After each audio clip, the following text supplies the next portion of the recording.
waxa ay keentay inaanu helno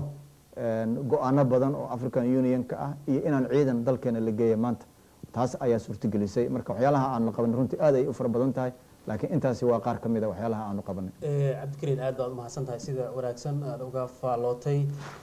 qaabka safaaradda Ethiopia ee Soomaaliya ay ku leedahay magaalada Addis Ababa aad uga faalootay aad baad u mahadsan tahay waxaan rabaa haddana inaad ka wareysto maadaama aad safiir tahay ambassador oo wax badan aad ka og tahay inaad noo faahfaahiso ciidamada dowladda Ethiopia in ay Soomaaliya galeen qaabkii ay ku galeen iyo sidoo kale haddii maaragta aad la socoto inaad noo faahfaahiso marka u horeyso bal inta aanan gelin Ethiopia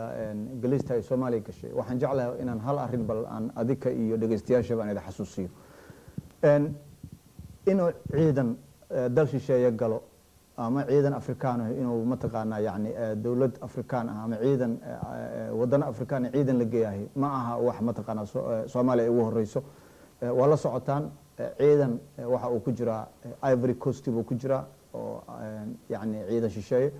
waxa uu ku jira Liberia buu ku jira ciidan shisheeye waxa uu ku jira mataqaana Sudan buu ku jira oo ah meesha la yiraahdo mataqaana Darfur Central Africa buu ku jira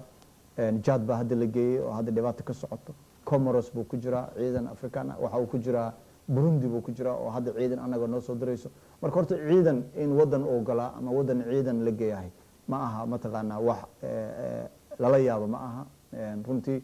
wixii la xumeeyana runtii waa xumaadaan marka waxaan jeclahay ummadda Soomaaliyeed dhageysanaysa iyo idinka baan idila socodsiyo horta in Afrika oo dhan ciidan oo ku jiro baan idila socodsiyo Sierra Leone xitaa oo mataqaana yani ciidan baa ku jira wala socotaan Sierra Leone iyo Liberia intii sana dhibaatada ay ku jirtay wad ogeedeen yani waxa mata heerkan soo gaarsiiyayna waa ciidan shisheeye oo galay way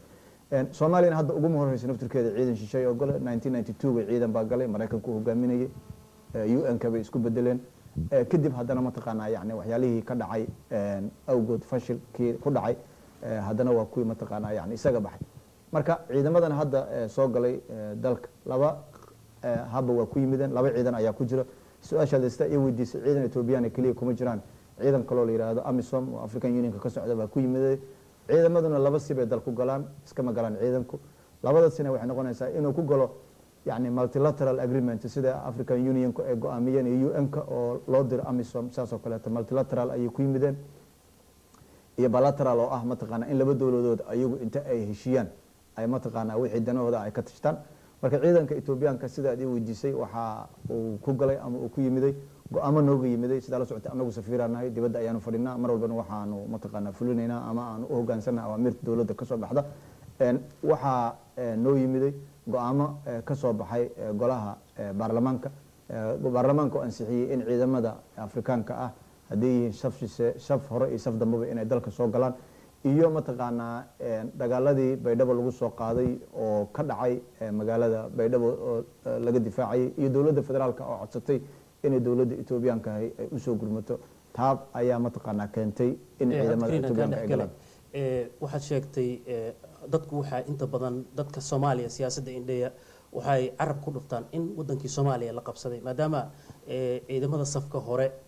Ethiopia ay ku jirto ay tahay dal dagaal naga dhex jiray ilaa iyo sanado marka ma noo sheegi kartaa qaab noocee ah bay ku soo galeen haddii ay jiraan documentary cadaynaya in marka ama dawladda ku meel gaarka Soomaaliya ay ka saxiixatay